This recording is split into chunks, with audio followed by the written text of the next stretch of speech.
10 years of marriage. My husband had no idea. I was about to transfer the company to him. Then came the medical checkup. I'm blood type O. My husband is O. Our daughter is type A. An impossible result. I looked at her, a little version of Michal. I didn't say a word, but I did two things. 1, I secretly took a strand of her hair. 2, I tore up the company transfer papers. After watching her walk into school, I went straight to a DNA testing center. When's the fastest result if I pay extra? Regular takes 5 days. Rush, by 4 p.m. today, triple price. My hand shook giving the sample. After collecting my own cells, I sat staring at the clock. I also contacted a private investigator. I needed to know Michal's movements recently. At 3:40 p.m., my phone rang. Okay. The results were in. I opened the report, scrolled to the end. The DNA analysis was clear. The chance I'm her biological mother? 0.0001%. Genetic markers don't support it. I had expected this, but reading those words, my legs gave out. She's not my child. I've raised a child that's not mine for 9 years. So, where is my real child? I rushed to the hospital where I gave birth 9 years ago. I met my old obstetrician. Now he's the head of the department. I didn't waste time. Dr. Lee, I want to check my delivery records from back then. His smile froze. It's been so long, the files may have been archived. After some effort, the records room brought me a folder. I opened it. The records were extremely brief. Only admission and discharge dates, delivery method, and baby's weight. No detailed delivery notes, no nurse handover records, no pediatrician reports. Is that all? He looked apologetic. This is all the system has. Delivery records are kept for 10 years. Yours is almost up. What about newborn footprints? Blood test records? They should be in the newborn files, but we couldn't find them. Too obvious. A file too simple. A missing newborn record. And a daughter who isn't mine, but looks just like Michal. Then my phone rang. Michal. Where are you? I picked up Lily. I suddenly realized school was already over. Luckily, I told the teacher earlier. I'm outside taking care of something. I'll be back soon. After dinner, I faked a headache and went to my room. Michal stayed in the living room with Lily, helping with homework. I could hear their quiet voices. Dad, is Mom upset? Mom's just tired. Finish your homework and go to bed. Once they were asleep, I quietly searched the whole house. Master bedroom, living room, Lily's room. I found nothing. Finally, my eyes landed on the computer in the study. The truth had to be there. Footsteps approached. I quickly exited the document. Michal pushed the door open. I was straightening papers on the desk. He glanced at the screen.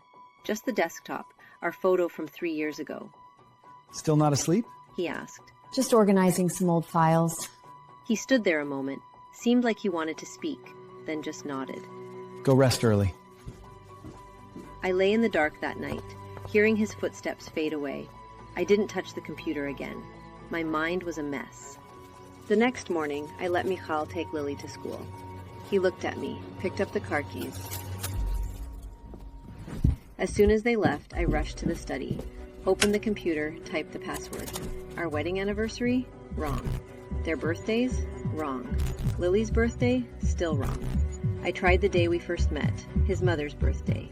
Even the company's founding date. Nothing worked. The system locked me out. Try again in 15 minutes. I sat there staring at the login screen. The computer we bought together now locked me out. That evening, Michal came home. Taking off his coat, he said, Tomorrow I have to go on a trip to City A. Not sure for how long. I came out from the kitchen holding dishes. So suddenly, with who? He set his briefcase on the table. This is last minute, Vivian. Can you not do this? I just stared, confused. Why did a simple question make him react so strongly? Everything I notice, everyone's under up suspicion. I'm just going to work. I turned back to serve dinner, hands shaking. Just asking. I said. He said nothing, went straight to the bedroom.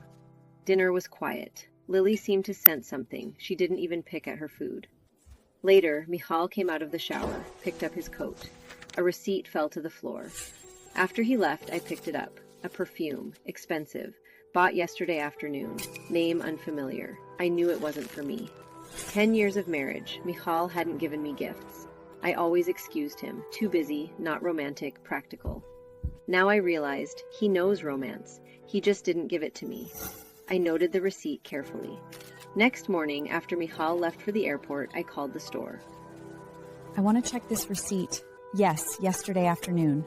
Found it. Purchased by Mrs. Casey. Casey. The name rang a bell. Michal's secretary. Hired 6 months ago, in her 30s, divorced. Driving to the airport, I didn't know what I wanted to confirm. Was the perfume for a client? Or was I imagining things? I waited outside the International Departures Hall for half an hour. Finally, I saw Michal walking with her. At the airport, I finally saw them. Casey wore a beige coat. She pulled a small suitcase. She walked beside my husband, Michal. He was smiling, relaxed, happy, like I hadn't seen in years. Right before the security gate, Casey stopped. She reached out, fixed his collar gently. Michal didn't move away. He leaned down, whispered something in her ear. Casey laughed softly. Then she stood on her toes and kissed him. Michal's hand rested on her waist. They stayed like that for a moment, like it was natural, like something they did all the time. At that moment, the last lie I told myself vanished. All those late nights at work, all those impatient looks he gave me, I finally knew why. Then a thought hit me. The child I raised for 9 years, who isn't mine, could he be connected to this woman? On the drive home, I called the private investigator. Help me check one more per daughter. Her name is Casey. I want to know everything, especially if she has a child. The next afternoon, the report arrived. Casey, 32 years old, divorced 5 years ago. She has a 10-year-old daughter. Her name is Emma.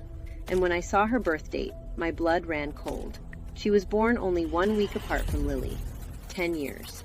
For the first time in 10 years. A terrifying thought formed in my mind. I ran into the study. My fingers hovered over the keyboard. Then I typed Casey's birthday.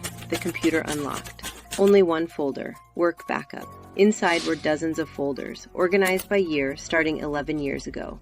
I opened the oldest folder. Photos appeared on the screen. Michal and Casey in school uniforms, standing under a tree. Young Michal had his arm around her. Casey looked up, smiling at him. Next photo, college library. They were sitting together. Then graduation photo, caps and gowns, holding hands. That year, Michal said his company struggled. We canceled our anniversary trip. My stomach turned. 10 years of lies. At 3 p.m., I drove west. The elementary school bell rang. Children rushed out. Then I saw her, a girl walking alone.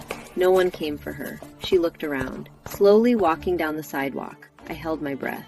That girl, Emma. No, that's my child. The way she walked. It was a little like me, a slight turn of her feet. She lifted her hand to fix her hair. I saw a birthmark on her wrist, in the exact same spot I have mine. Dust on her eyelashes, chapped lips. Her shoes were falling apart. Her eyes are empty. Not like a 10-year-old child. I covered my mouth. She wouldn't hear me. She walked away, disappeared around the corner.